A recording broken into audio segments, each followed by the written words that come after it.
Claro, ahora veo por qué yo estuve tan lento. O sea que puedo borrar toda la función getPosibleS por completo y simplemente cambiarla por un for. Hola a todos, en este video voy a explicar lo que yo hice para resolver los problemas de la Google CodeJam, el round 1A. Y también voy a explicar lo que comenta el análisis oficial, sobre todo en el problema que no pude resolver al final. Vamos a la página de CodeJam, al round 1A. Primer problema, append sort. En este problema la entrada es una lista de números, como en este ejemplo 10710, y nuestro objetivo es dejarla ordenada, pero la única operación permitida es agregar un dígito al final de los números. Podemos agregar cuantos dígitos queramos a cuantos números queramos, sin ninguna restricción, pero el costo de nuestra solución será la cantidad de dígitos que agregamos. Queremos agregar lo mínimo posible para que igual quede ordenada. Hay que aclarar que tiene que quedar estrictamente creciente, o sea, no puede haber iguales. La forma como encaré este problema fue con un algoritmo goloso. Voy a ir mirando los números uno por uno, de izquierda a derecha, y modificándolo para que la lista hasta ese número esté ordenada en forma estrictamente creciente. Así, cuando miramos hasta el primer número, no hay nada que hacer, va a haber un solo número y ya está estrictamente creciente. Y más aún, lo que podemos justificar es que nunca conviene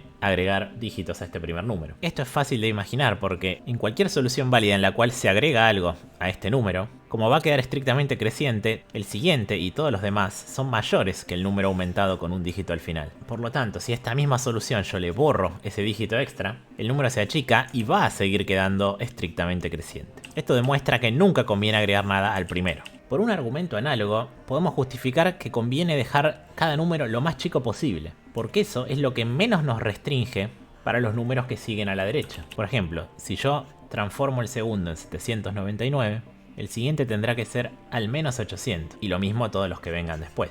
Pero si en cambio lo llevo a 700, basta que los demás números sean al menos 701, que es una restricción más laxa. Cualquier solución que cumpliera la otra restricción, cumpliría esta también. Esto nos dice que, a igual costo, cuanto más chicos sean los números, mejor, porque menos nos restringe. A la vez, pensando en términos de costo, yo querría agregar la mínima cantidad de dígitos posible. Es decir, sea cual sea el número que puse antes, yo debería querer agregar la mínima cantidad posible de dígitos para que me quede un número mayor. Convenientemente, la cantidad de dígitos es lo más importante para decidir si un número es más grande que otro. Cualquier número de 4 dígitos es mayor a cualquier número de 3 dígitos. Por lo tanto, los números con menor costo posible son a la vez los más chicos posibles. Esto es conveniente porque entonces los números de menor costo, que son los que menos dígitos agregan, son también los que menos nos restringen, o sea, los más deseables para agregar. Y esto va a hacer que el algoritmo goloso funcione. Siempre vamos a querer agregar el número más chico posible, pero que sea mayor al anterior, de todos los que se pueden obtener agregando dígitos extra al final. Para este ejemplo nos quedaría la solución 100, 700, 1000, que agrega 4 dígitos. Para implementar este algoritmo goloso, entonces, lo que necesitamos es una función que da un número anterior al cual tenemos que pasar y un número actual al cual le podemos agregar dígitos al final, encontrar el menor número que se puede formar, que es mayor que el anterior, y se obtiene agregando dígitos a este. Yo lo separé en dos partes. Primero sacar cuántos dígitos tengo que agregar, y luego ver cuál es exactamente y agregarlo. Para saber la mínima cantidad de dígitos necesaria, es obvio que los números más grandes que podemos formar se obtienen agregando 9, que es el dígito más grande. Entonces agrego 9 hasta encontrar uno que sea mayor que el anterior. En este caso un 9 no me alcanza y al agregar 2 9 ya tengo un número mayor, porque tiene más cantidad de dígitos. Entonces ya sé que la respuesta va a ser agregar 2 dígitos, porque es lo mínimo posible. Cuando pasa como en este caso, que agregando lo mínimo posible me queda un número de más cantidad de dígitos, entonces agregue los que agregue siempre va a ser mayor automáticamente, porque tiene más dígitos. Entonces en esos casos conviene agregar ceros directamente. ¿Qué ocurre cuando esto no es así? Bueno, si analizamos hay solo dos casos posibles. Esto puede pasar cuando el número que vamos a agrandar es un prefijo del número anterior, o bien cuando la primera diferencia con el número tiene un dígito mayor. En este último caso, agregar ceros hasta la cantidad necesaria, que podría ser 0, como en este caso 236, en el que podría ser ningún 0, como 236, que ya le gana a 235. Esto es porque a igual cantidad de dígitos, la comparación es directamente la lexicográfica, de izquierda a derecha, y al no ser prefijo, el único caso que queda es que sea más grande. Esto es porque si hubiera sido menor, lexicográficamente, necesitaríamos agregar más dígitos y hubiéramos caído en el caso que ya estudié antes, en el que también agregábamos ceros, pero más cantidad. Es decir, el caso del prefijo es el único en el que no completamos con ceros. En ese caso, lo que podemos observar es que siempre será posible llegar hasta el número siguiente. que en este caso es 236. Así que esa es la idea, completamos directamente hasta llegar al siguiente del anterior. Uno podría pensar en algunos casos especiales que serían excepción, como si el anterior es 2199 y el actual es 21. Ahí no podemos llegar a 2200, que sería el siguiente, agregando, a pesar de que sea un prefijo. Pero cuando pasa esto, la cantidad mínima de dígitos que es necesario agregar no va a ser 2, sino que va a ser 3, que genera un número de más dígitos que el original. Y ya habíamos visto que ese era el primer caso que considerábamos, y cuando eso pasaba, completábamos con ceros. Durante la competencia implementé esta solución. Para no complicarme pensando si hay o no hay overflow, trabajé todo con strings, para lo cual tuve que hacer estas dos funciones sencillas, de comparar si un string es menor que otro, numéricamente, y bueno, también quise usar el menor o igual, lower or equal, pero lo implemento en base al menor estricto. La comparación es directamente que gana el string más largo, porque tiene más dígitos. Pero si tienen la misma cantidad, es la comparación lexicográfica de strings. Además de leer la entrada, el código es directamente recorrer todos los números, guardando siempre el anterior en prev, y luego analizo los dos casos que comentaba. Primero que nada, completo el número agregando con 9 hasta que se pase, y me fijo cuál de los casos que vimos es, si tengo que agregar ceros o si tengo que ir al siguiente. Si tengo que agregar ceros, entonces eso hago. Me agrego ceros hasta que el número se pase. Mientras que, si tengo que ir al siguiente, implemento la operación de sumar 1 con strings. En la página web de CodeJam podemos ir al modo de práctica y ver los problemas, y junto al enunciado ahora que terminó la prueba, se puede ver el modo análisis, que tiene una explicación en inglés, escrita por los autores de los problemas y organizadores de la prueba, sobre cómo se podían resolver. Viendo esta explicación, es básicamente lo que yo les conté. Problema 2. Primetime. En este problema lo que nos dan es un listado de cartas con números primos. Cada carta tiene un número primo. La entrada es directamente el listado de cartas, pero nuestra misión es separarlas en dos grupos, como se ve en el dibujo de ejemplo, con el objetivo de que el producto de uno de los grupos, como acá por ejemplo es 5 por 5, 25, sea igual a la suma del otro grupo. Acá 7 más 3, 10, 2 más 2, 14 y 11, 25. Nuestro objetivo es encontrar el máximo valor posible de esta suma o de este producto, ya que son iguales, o 0 si es directamente imposible hacer la división. El problema es que, viendo las cotas, los primos posibles son hasta 500 y la cantidad de primos que hay posibles es 95. Pero la cantidad de cartas puede ser enorme. En los primeros test set hay formas más fáciles de resolver porque hay pocas cartas, pero vamos a dar una solución que funcione para todos los casos, incluyendo el test 3, donde puede haber hasta 10 a la 15 cartas en total. La forma en que nos dan en la entrada tantas cartas es que por cada primo nos dicen directamente cuántas cartas hay con esa cantidad. Por ejemplo, acá dice hay 2 cartas con el primo 5. O acá dice hay 7 copias de la carta con el primo 2. En el caso enorme podrían decirnos que hay millones, miles de millones de cartas con un mismo primo. Pero la cantidad de primos distintos es poca, solamente 95. La clave para resolver este problema es pensar en el conjunto con el producto. Si la suma total de los números lo llamamos T y llamamos S a la suma de los números del grupo de la derecha, que es el grupo de cartas que vamos a multiplicar, las cartas del otro grupo, las que sumamos, suman T menos S. Si llamamos a estos conjuntos A y B, el producto de todos los números en B tiene que dar T menos S, la suma de los números del conjunto A, que es obviamente menor o igual a T, la suma de todas las cartas que hay, que podemos acotar por el máximo primo, que es 499, por 10 a la 15, que es el máximo número de cartas posible. Ahora bien, cada uno de los números es uno de los números primos de la entrada, y son todos al menos 2, porque no hay primos menor que 2. Entonces ese producto va a ser mayor o igual que 2 a la cantidad de números del conjunto B, ya que si cambiamos cada uno de los primos por 2, que sería lo mínimo posible, estamos achicando el producto real. Ahora, si miramos los extremos de esta desigualdad y tomamos logaritmo, obtenemos que en el conjunto B no puede haber muchos números. Serán a lo sumo 58. Una vez que sabemos que el conjunto B tiene a lo sumo 58 números, eso nos ayuda a la hora de buscar los valores de S. La suma de estos números no pueden ser demasiado grandes. En particular, S puede ser como máximo 58 por 499, que sería lo que pasaría si todos los primos del conjunto son 499 y tiene esa cantidad máxima que deducimos que puede tener, de 58 números. Esto hace viable calcular todos los posibles valores de S utilizando programación dinámica. En concreto, podemos calcular una tabla de P de I, S, cuyos valores van a ser true o false, indicando si es posible obtener una suma total de S, eligiendo cartas con los primos I en adelante. Recordemos que en la entrada nos dan los distintos primos que hay y cuántas cartas hay disponibles de cada uno. lo que podemos imaginarnos que es como si fueran columnas con copias de los primos que nosotros vamos recorriendo, y yo las tengo indexadas desde 0. Cuando llegamos a la columna M, que acá sería 3, ya hemos visto todos los números y entonces no queda nada por sumar. Eso nos daría los casos base.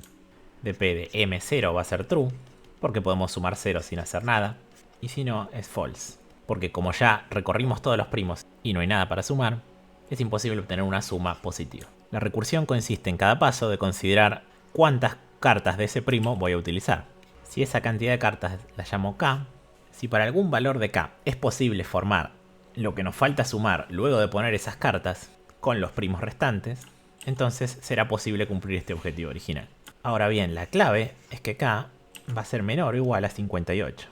Porque ya sabemos que no nos interesa poner más que 58 cartas, porque el conjunto B nunca puede tener más de 58 cartas. Además, este K nunca tenemos que permitir que se pase de la cantidad de copias que de verdad tenemos de ese primo, porque sería una solución inválida.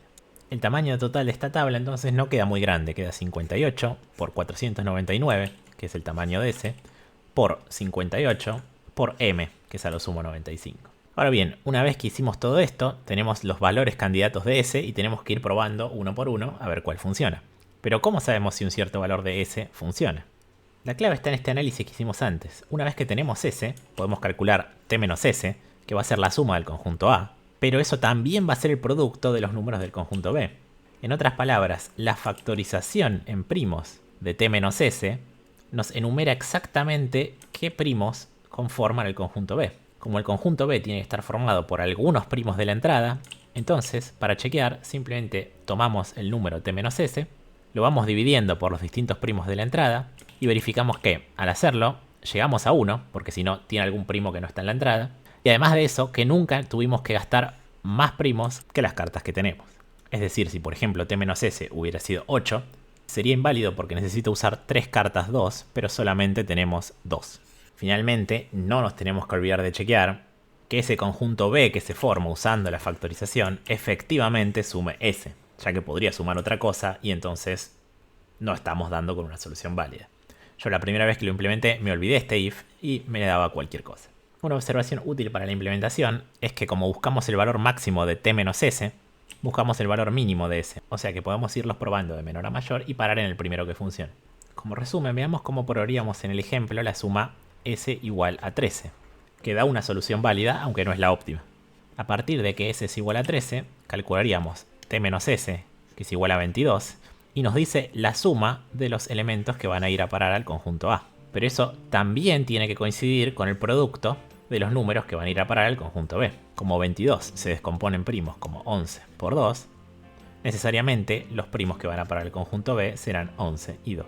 Esas cartas están en la entrada, podemos usarlas, y además podemos validar que 11 más 2 es 13, lo cual es coherente con el valor de S que habíamos asumido como hipótesis. Entonces todo encaja y poniendo los restantes números en el otro conjunto tenemos una división válida. Sin embargo, esta solución con S igual a 13 tiene un valor del producto, que es T menos S, igual a 22, que es peor que 25, que da la solución óptima, que corresponde, como teníamos antes, a S igual a 10. Si te gustan estas explicaciones, podés suscribirte y darle al botón de la campanita para no perderte ningún video.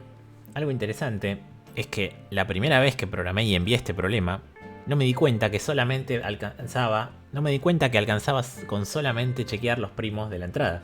Y me copié todo un algoritmo lento de factorización con la Rho de Pollard para factorizar por completo los números y después chequear si la factorización cumplía. Pero en la inmensa mayoría de los casos, luego de factorizar todo, que es caro, va a aparecer un primo que no sirve en la entrada y sería descartado. Entonces es mucho más rápido, como son 0.95 además, chequear uno por uno todos los primos de la entrada para factorizar.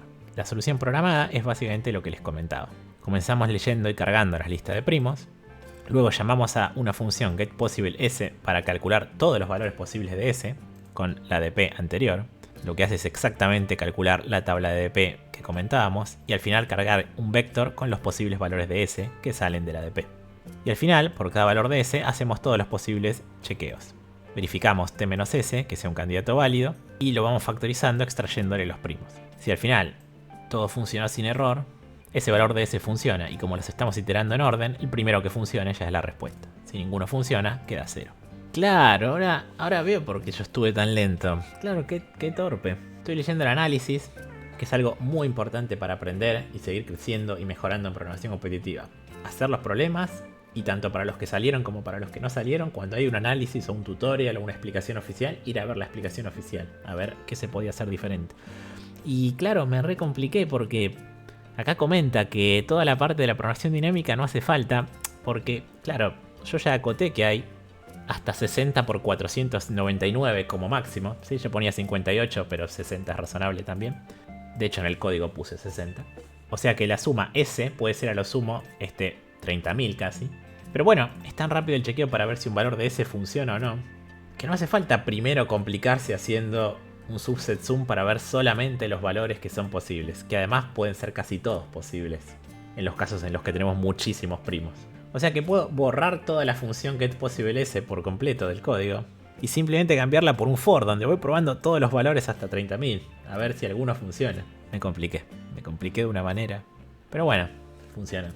Bueno, y nos queda el tercer problema, Hacked Exam, donde hay, según el caso, 1, 2 o 3 participantes en un examen con Q preguntas. Cada pregunta tiene una respuesta, true o false, y recibimos para cada persona la lista con todas sus respuestas, a qué pregunta dio false y a qué pregunta dijo true, y su puntaje final, que es la cantidad que acertó, pero no sabemos cuáles. Entonces, lo que nos piden es producir nosotros una lista de posibles respuestas que maximice el puntaje esperado de esa lista. O sea, que sea lo mejor posible, digamos, teniendo en cuenta que todas las combinaciones de false y true para las respuestas verdaderas de las preguntas, que sean consistentes con esta entrada, son equiprobables. El caso grande de n igual a 3 y hasta 120 preguntas fue muy difícil para mí y no lo pude resolver en la prueba, así que voy a comentar cómo hice los primeros dos. Lo que hice fue básicamente un algoritmo de programación dinámica de conteo. Para una entrada como la del ejemplo, es interesante pensar cuáles son las posibles respuestas verdaderas, o mejor dicho, qué cadenas de f y t podrían ser la verdadera lista de respuestas. Bueno, las podemos pensar como que son cadenas binarias de ceros y unos, o f y t es lo mismo, y estos números nos dicen cuánto aciertan. Entonces la pregunta es cuántas cadenas hay que coincidan en 2 posiciones con la de arriba y en 4 posiciones con la de abajo. Este cálculo va a ser muy útil. Yo lo computé mediante un algoritmo de programación dinámica, con 3 parámetros. La posición i, que estoy mirando ahora, la cantidad de coincidencias con la cadena A y la cantidad de coincidencias con la cadena B, que estoy buscando. Lo que voy a computar en dp de i, ca, cb, va a ser la cantidad de formas de llegar desde ese estado hasta mi estado objetivo, que va a ser siempre q, haber mirado ya todas las preguntas una por una, y terminar en este caso con 2 aciertos para la primera y 4 para la segunda. Por eso ese va a ser el caso base. Voy a decir que dp de todo esto va a ser 1, porque es posible y hay una sola manera, que es que ya llegué, pero dp de q con cualquier otros valores que no sean justo 2 y 4 va a dar 0, porque voy a decir que desde esa situación ya perdí, es imposible llegar al objetivo. La respuesta que estoy buscando va a ser simplemente dp de 0, 0, 0, porque cuando comienzo estoy en el estado de empezar con el problema y tengo que elegir el valor para la primera pregunta, y por ahora no tengo ningún acierto con ninguna de las dos. Para el cómputo recursivo voy a tener 2 opciones simplemente, si pongo una f o si pongo una t. Siempre avanzo a dp de i más 1, pero la cantidad de aciertos va a ser ca o va a ser ca más 1, y lo mismo para b, dependiendo de si la letra f o t que estoy eligiendo en cada uno de los dos casos coincide con la letra correspondiente en esa cadena. Y se va a sumar los valores de dp para estas dos opciones. Esto seguramente se puede ya ver bien en el código, donde esta función calc calcula estos valores con programación dinámica. Acá se ve directamente que dp de i a b es la suma de estas dos posibilidades, si pongo una f o si pongo una t. Y a la cantidad de aciertos a o b que ya tengo, siempre se suma 1 cuando de verdad acierto. Y para eso hago esta comparación que me da 0 si no acerté y 1 si sí acerté. Podemos ver que esta función calc en el código tiene un detalle más, que es que le paso, además de los valores ca y cb que estoy buscando, un parámetro ignoring, que indica una columna, un número de pregunta a ignorar por completo.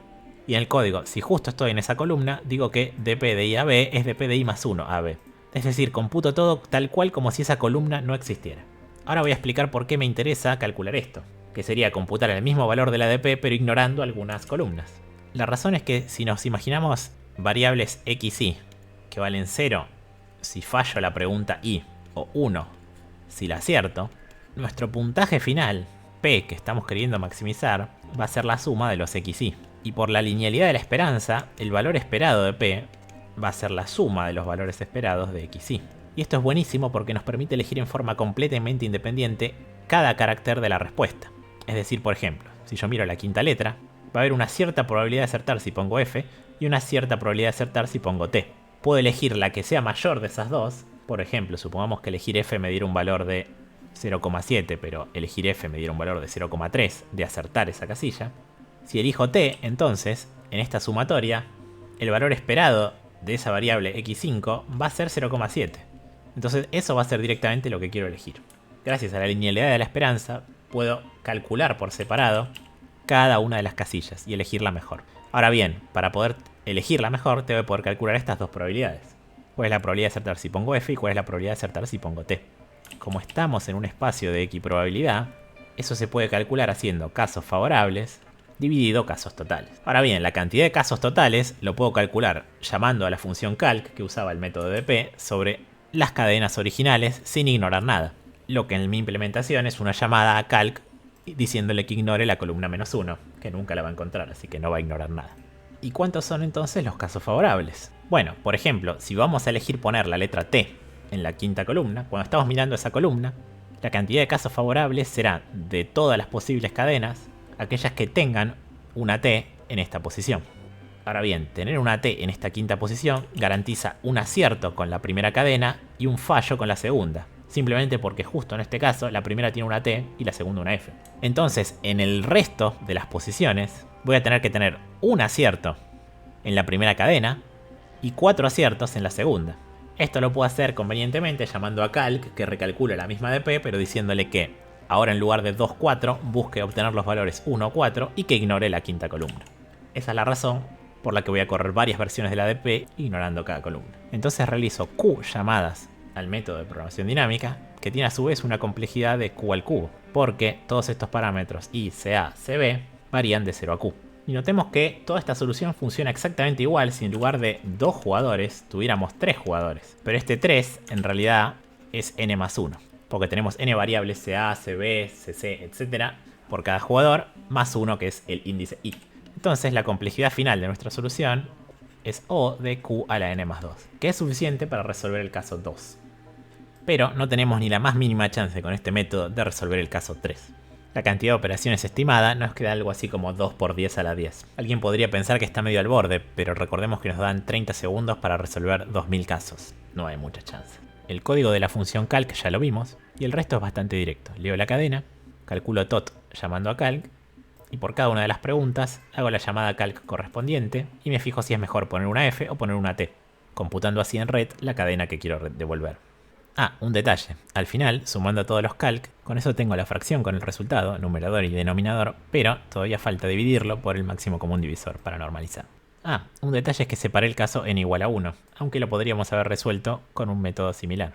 Bueno, esto es lo que hice durante la prueba, que me alcanzó para resolver todo menos el más grande. Con eso pude quedar 187 en la global.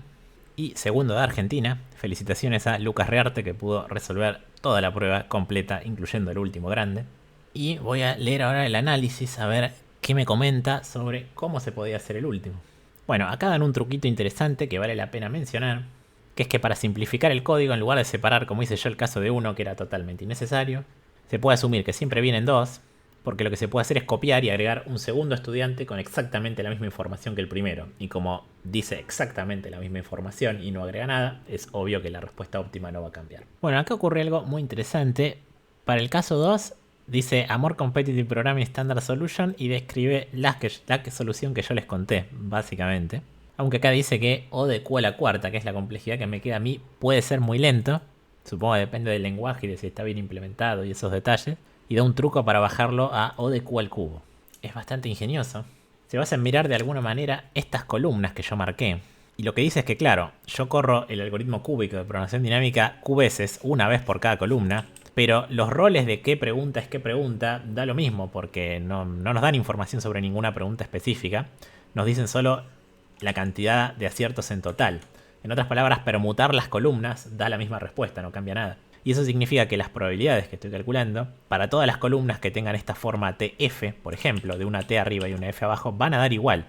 Con lo cual, si por ejemplo yo ya calculé acá, en la tercera columna TF, no necesito volver a llamar al ADP para esta columna, porque sus valores de probabilidad van a coincidir con los de esta columna que ya era TF. Entonces hay solo 4 columnas distintas posibles, entonces a lo sumo voy a hacer 4 llamadas al algoritmo cúbico. Eso está muy bueno, eso está muy bueno. Eso me elimina este Q, con lo cual me queda O de n a la cuarta también el caso para n igual a 3. ¡Ja! O sea, voy a tener un por 8 en la complejidad porque voy a tener que llamar 8 veces, en el caso de 3 participantes, al algoritmo de programación dinámica, que ahora va a ser n cuarta, que ahora va a ser de complejidad Q a la cuarta. Pero bueno, si un algoritmo a la cuarta me funcionó, de repente hay esperanza. Bueno, interesante. Aunque por lo que dicen en el tutorial, evidentemente esperaban algo cúbico. Basado en esta idea de que solo hay 4 valores interesantes, lo que pasa para true true, true false, false true y false false en las posibles columnas, el tutorial da una solución interesante basada en plantear esas 4 variables posibles y de hecho notar que por simetría la probabilidad para una columna true true es 1 menos la probabilidad para una columna false false. Porque si cambiamos false por true en todo el input, por la simetría de que no importa quién es false y quién es true, importa si acertás o no, la respuesta no va a cambiar. Pero a la vez, como estás cambiando los roles de true y false, esa respuesta que no cambió tiene que ser el mismo valor que lo que en la original era 1 menos tu valor. Porque en la original era la probabilidad de que no aciertes, porque era la probabilidad de que te dé false. Y eso justifica esto de acá. Con lo cual, en lugar de 4 variables o 4 casos diferentes, le quedan solo 2. Porque el de true true y el de false false son inversos y sus probabilidades son las contrarias. Si hay 90% de que la respuesta sea true cuando los dos participantes dijeron true, hay 10% de que sea true cuando los dos dijeron false. Lo loco es que entonces si uno cambia en la sumatoria esa que hice yo de la esperanza por esas dos variables que te quedan, el caso probabilidad true true y el caso probabilidad true false, como tenemos dos casos justamente ya dados que son la esperanza si respondemos como el primero, que nos va a dar el puntaje del primero, o la esperanza si respondemos como el segundo, que nos va a dar el puntaje del segundo, esos dos datos nos da un sistema de dos ecuaciones con dos incógnitas y de ahí podemos despejar cuánto es ese probabilidad true true y ese probabilidad true false. Y entonces sabiéndolos, ya con una cuentita, muy eficientemente, ya podemos saber para cada combinación true true, true false, false true, false false, las probabilidades y elegir la mejor. Y algo increíble, que no es obvio para nada, y de hecho acá la demostración sale de decir, bueno, haces este despeje, escribís la cuenta y ves que siempre te da uno de estos dos casos. Parece que de esas 4 posibilidades, según cuántos sean esas probabilidades, te conviene una de dos cosas. O responder exactamente igual todo que uno de los participantes, o responder todo lo contrario. Entonces de esas 4 cadenas posibles respondés la mejor, porque esas 4 las podés evaluar. Las dos que son iguales a un participante ya te dieron el puntaje verdadero, y de hecho es el puntaje esperado también. Y para las cadenas complementarias de responder todo lo contrario, es como en el caso de una sola persona, la respuesta es Q menos su puntaje. O sea, eso es súper fácil de implementar, es fantástico. Es increíble que eso funcione, no lo puedo creer. Pero bueno, a ver en el test set 3 qué hay que hacer, o sea, porque esta afirmación ya no va a ser verdad para 3 personas. Ah, está bien, es muy ingenioso lo que propone, claro. Como ya comentamos, una idea clave es que hay 8 tipos de preguntas, digamos, según que respondieron cada uno de los 3 participantes, ¿sí? Las preguntas que respondieron true, true, true son de un tipo, las que respondió true, true, false son de otro tipo, y así. Pero de hecho, en realidad las podemos clasificar en 4 tipos porque los complementarios los podemos agrupar. O sea, true, true, true y false, false, false los podemos calcular juntos, porque en particular, si sabemos que P es la probabilidad de que sea true una pregunta de tipo TTT, 1 menos P va a ser la probabilidad para una false, false, false, por la simetría que comentábamos antes. O sea que una vez calculada una de estas dos, ya tenemos calculada la otra. O sea que hay 4 tipos realmente diferentes. Lo que proponen es entonces contar cuántas hay de cada tipo. O sea, esos 4 tipos los llamamos de alguna manera 1, 2, 3 y 4. De esas Q preguntas que hay en total, bueno, hay Q1 de tipo 1, Q2 de tipo 2, Q3 de tipo 3 y así. Entonces lo que proponen es separar, para achicar de alguna manera el tamaño del problema. En particular podríamos separar y clasificar las distintas cadenas posibles con las respuestas verdaderas según 4 uplas, T1, T2, T3, T4, que elijan cuántas preguntas de cada tipo van a dar true. Por ejemplo, yo podría decir, bueno, quiero que de las preguntas tipo 1, 2 sean true, la respuesta verdadera. De las tipo 2, quiero que 3, la respuesta verdadera sea true. Y así. Hay muchas tuplas posibles de esta manera. Cada uno de estos valores T, T1 está entre 0 y Q1, T2 está entre 0 y Q2. Solo depende de la 4 upla. el puntaje que va a tener cada participante. Un detalle acá es que ya nos estamos imaginando que pensamos las false, false, false como si fueran true, true, true. Porque total las probabilidades posibles son las mismas, P y 1 menos P, pero con el rol de false y true intercambiado. Esto quiere decir que para nuestros fines vamos a pensar las false, false, false como si fueran true, true, true. Entonces vamos a decir, bueno, si le pongo true tiene probabilidad P y si le pongo false tiene probabilidad 1 menos P. Pero en realidad a la hora de armar la solución, si yo ya decidí que le voy a poner true a una de estas columnas tipo 1, pero la columna resulta ser del tipo false, false, false, en realidad le tengo que poner false. Porque ponerle false a una false, false, false es lo que da el mismo valor que ponerle true a una true, true, true. Pero hacer esta identificación me permite tener 4 tipos en lugar de 8. Con esa salvedad podemos imaginarnos ya que son todas tipo true, true, true. Y lo mismo los otros tipos, podríamos pensar que son true, true, false, true, false, true y true, false, false. Estos serían los tipos de columnas que hay. Entonces, si ya tenemos elegida la cuatropla que nos dice dentro de cada tipo cuántas preguntas de ese tipo van a ser true, eso nos da ya el puntaje esperado. O sea, no depende de cómo distribuyamos la elección, sino que depende solamente de cuántas. Porque, por ejemplo, para el primer tipo que es true, true, true, cada una de esas que pongamos en true le suma un acierto a cada uno de los participantes. Mientras que las que ponemos en false le suman 0 aciertos. Para las de segundo tipo, si las ponemos en true, suman 1, 1, 0, pero si las ponemos en false, suman 0, 0, 1. Y así siguiendo, cada uno de los 4 tipos de preguntas tiene sus valores característicos de cuántos aciertos le da a cada jugador, si es true o si es false. Entonces, con saber la cantidad, podemos calcular el puntaje que va a tener cada jugador. Y eso nos permite filtrar las cuatroplas, dejando solamente las cuatroplas que al calcularle los puntajes esperados a cada jugador coinciden con los que nos dan en la entrada. Y de esos valores que son posibles, la cantidad de formas de elegir de verdad las respuestas a las preguntas se puede calcular con un combinatorio. Porque de las Q1 que hay tipo 1 hay que elegir las T1, que estamos decidiendo ponerles true, y de las Q2 hay que elegir las T2 que vamos a poner true y así siguiendo. Entonces claro, esta solución sigue siendo O de Q a la cuarta, porque hay que probar todas las cuaternas. Pero claro, la cantidad de cuaternas posibles es Q1 por Q2 por Q3 por Q4, el producto de los 4 Q sub i's. Y estos 4 Q sub i suman Q. Entonces el producto es máximo cuando son iguales. Entonces la cantidad de opciones va a ser Q sobre 4 a la cuarta como máximo. Del orden de Q a la cuarta, pero tiene un dividido 4 en el denominador acá. Entonces eso es un factor constante de dividido 256, que es enorme. Entonces Q a la cuarta, pero dividido 256 es mucho. Y con eso va a entrar sin problema. No hace falta programación dinámica, porque directamente lo que hacemos es clasificar las preguntas en los 4 tipos y brute forcear las cuaternas, que no son tantas. Muy elegante. Y comentan que por si esto fuera poco, se puede hacer todo en O de Q, o sea, increíblemente eficiente, si uno vuelve a esa idea original del sistema de ecuaciones. Porque claro, acá pasa lo mismo, pero el sistema de ecuaciones tiene más variables. Nos van a quedar 4 variables que son los T1, T2, T3 y T4, porque el puntaje, la probabilidad final solo depende de esos valores, pero nos dan 3 ecuaciones. Entonces lo que nos dicen es que podemos brute forcear uno solo y despejar el otro, pero como hay Q valores posibles para brute forcear, nos queda O de Q. Me parece muy mágica la solución del sistema de ecuaciones, pero esta de mirar las cuaternas está buenísima. Hoy a las 5 de la tarde, hora de Argentina, voy a estar en Twitch. Y voy a estar mostrando cómo se puede implementar Segment Tree con Lazy Propagation en vivo para resolver un problema de CSES muy clásico, que es Polynomial Queries. Así que si les interesa Segment Tree Lazy, pásense por Twitch. Miren, tienen el link en la descripción, no se lo pierdan. Nos vemos.